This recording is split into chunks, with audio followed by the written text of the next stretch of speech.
Dr. Dunleavy, Lindsay, and family and friends at Chica's Spring. As I start this, I do want to say, Senator Sullivan, I want to thank you for your fervent support in legislation regarding burn pits abroad in Afghanistan and Iraq and other places. You are what Semper is all about, and I appreciate that, sir. Dr. Dunleavy, self-active follower.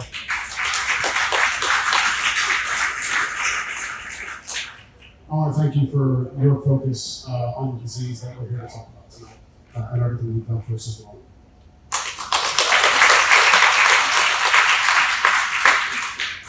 Lindsay, thank you for the opportunity and the encouragement. I am not a public speaker. You can't tell that already. It's not what I would like to do here, but thank you for everything you're doing. I am LtCol Christopher Passerella, and I'm a survivor of stage 4 diffuse large B-cell lymphoma, and I'm lucky on a number of levels. I'm joined by my wife, assigned to Walter Reed, and my 7-year-old who's up way past her bedtime, but happy to be here. Violeta. Daddy's going to tell you a story. It's a scary story for Daddy. But you see everybody here, these nurses, and these doctors, and these people.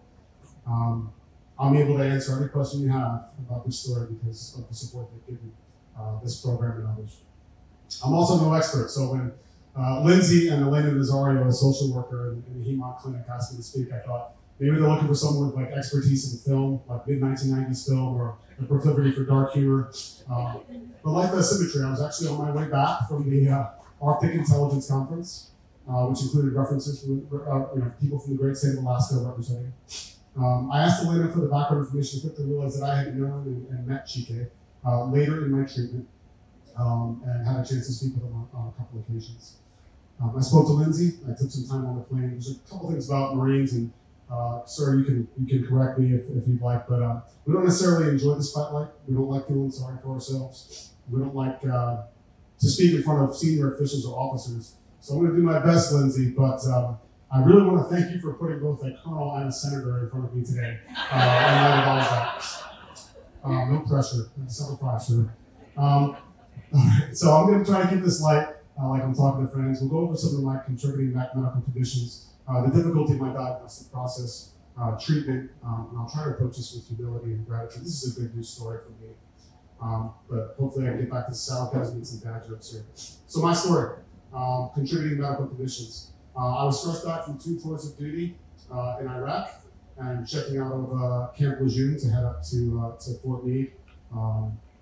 And I got a call from the medical officer for the battalion. He said, "Hey, your blood work looks funny. Come by and check this out."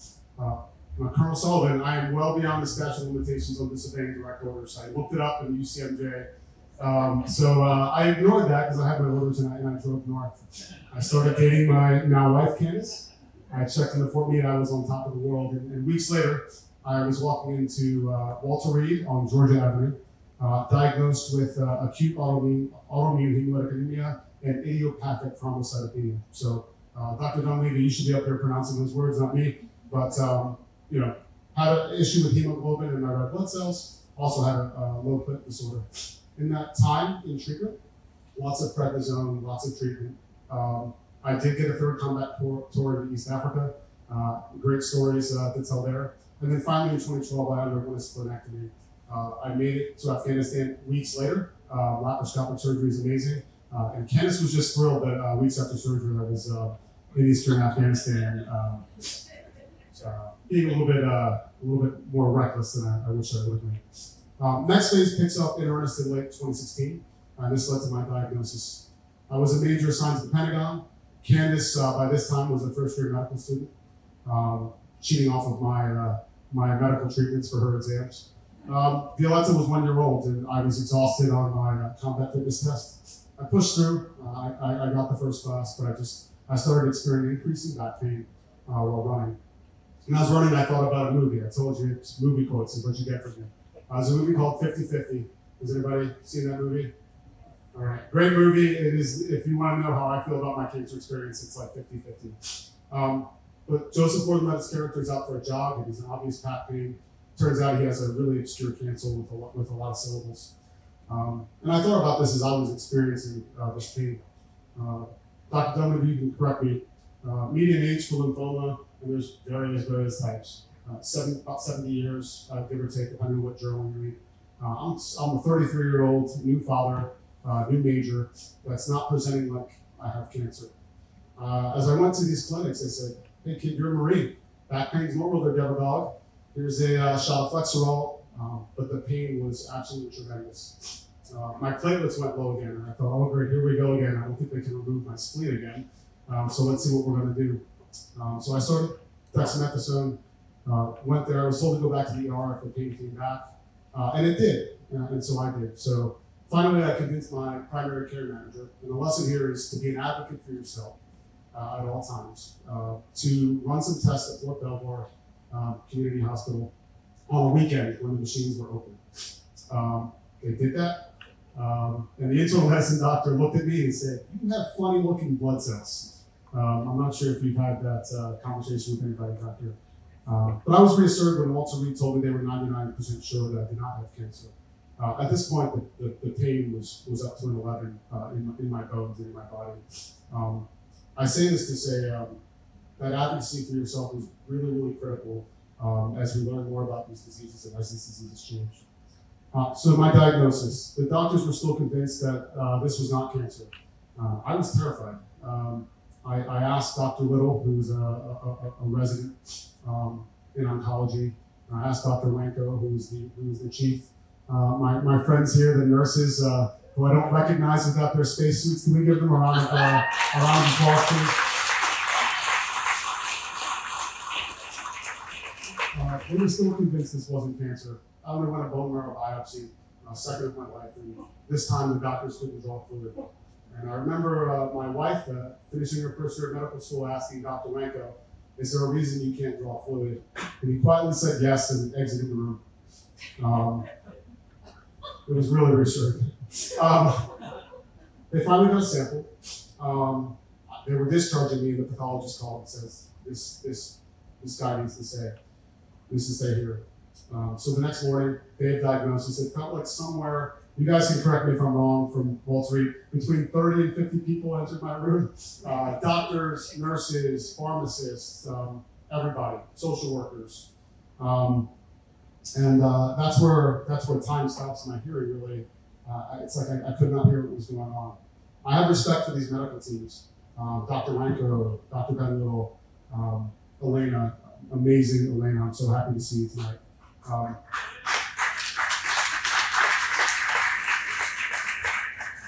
And one nurse who stared and couldn't make eye contact out of the light. So I knew this wasn't good news. They said, Major Passerella, you either have leukemia or lymphoma, but we're going to pick you up and put you on our shoulders and we're going to carry you back to safety just like we would in combat.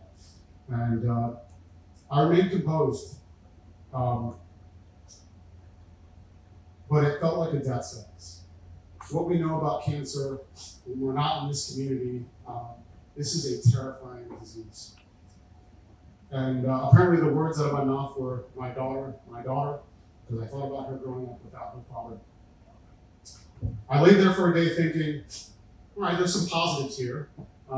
If I'm gonna die soon, I can be a really good person until the end. I can just hold off on all the mean things, all the anger. And I have a really bad sense of humor if you can't tell. So the next morning, Marines, we are a special group of people, and we were treated really well at Walter Reed.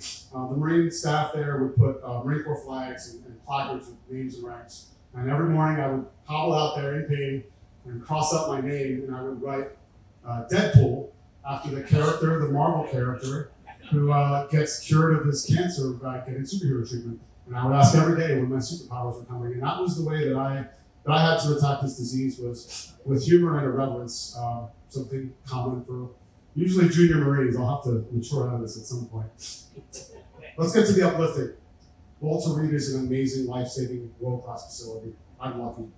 I received one round of R-CHOP therapy shortly before I was asked to make a decision on additional children. Thank God we were surprised with our beautiful daughter when we were, so I proceeded with treatment. And medical advancements were amazing. They did genetic sequencing and found a MYC rearrangement, which is a genetic mutation that warranted some additional treatment. I moved on to something called dose-adjusted EPOC-R. Bit of military history. The C is for cyclophosphamide, I believe, and that came from mustard gas in World War I. So I want to meet the volunteer who's like, I feel sick, hit me with some mustard gas. But that's really, that's really the pain and the forge that fuel the treatments we have today that make this a survivable disease. I also received intrathecal chemo into my spine and brain as a precaution. I did take out the remaining brain cells they took away when I advanced in the Marine Corps. I would receive a day of inpatient chemo on the first and last days of each cycle. And in between, I had a portable pump that I would take home and refill every morning at the hospital. Again, continuing with my attempt at humor, and I hear a couple left, so I'm doing okay. I called myself the mobile Chernobyl on the metro on the way to the hospital. And I remember I used this to my advantage too. I remember I took Candace's car for repair. I would go on long walks in Alexandria, and it had some benefits. And this was a real grease monkey repair shop, and they were definitely working me the best they could until this mechanic says, "Hey, what's in your fanny pack?" And I said, life-saving chemotherapy drugs. I have stage 4 lymphoma. And no grease monkey out of there. And I think I got a real fair deal at the end. I lost my hair. I was exhausted. Young Violeta would want to take walks, and I just wouldn't be able to get up off the couch. But the doctors and staff were helping me win. I met some great people. We've had some references to what appears to be an increase in young people fighting this disease. I was in the chemo chair next to a fellow Marine, 30 years old, Michael Frill. His father had the same MOS as me when he was in the Marine Corps, and my uncle taught Mike in Egypt when they were stationed abroad with the State Department. Why am I saying this? The community that we need to beat this disease and make these advancements is that close-knit and is that far, is that closely attached to one another. I received great advice, like from Scott, a retired Navy cryptologist. Turns out Lindsay and I both work at an office building in Fort Meade, Maryland, which is also an amazing coincidence. He was on his 4th bout with cancer, and he told me, embrace the beast. The beast has a hold of you. Grab him back and fight him. It fit with my irreverence. I had the privilege to receive chemo next to an Army veteran who loaded and shipped Agent Orange heading to Vietnam. My dose was increased to the highest level allowed medically, and it worked. When I approached the bell ringing ceremony at the end of chemotherapy, and I'll do my best to hold it together here, I did not want to ring the bell at the end of chemo because there was people who would never leave those chairs that would be getting treatment until the treatment was no longer working for them. But then I was encouraged by the thought that the staff that fights this every day needs those successes to keep going. And I'm so grateful that I did that ceremony with you guys that actually at that table. Thank you. And almost done. You're going to be a zombie tomorrow, D. We're going to do this. Life after has been a mix. Throughout 2018 and 2019, and even now, there's uncertainty. Repeated PET scans for me showed results consistent with disease recurrence. And that shadow just felt like it was following me everywhere I went as I tried to persist with my career. I had repeated PET scans. I had some great workups at the National Institutes of Health that were inconclusive, including partial lymph node dissection, different things like that. But I'm currently being evaluated medically to see if I can continue my career today and retire proudly as a lieutenant colonel. It's in this period that I met Chike and spoke to Chike. And I thought, what a bright young officer.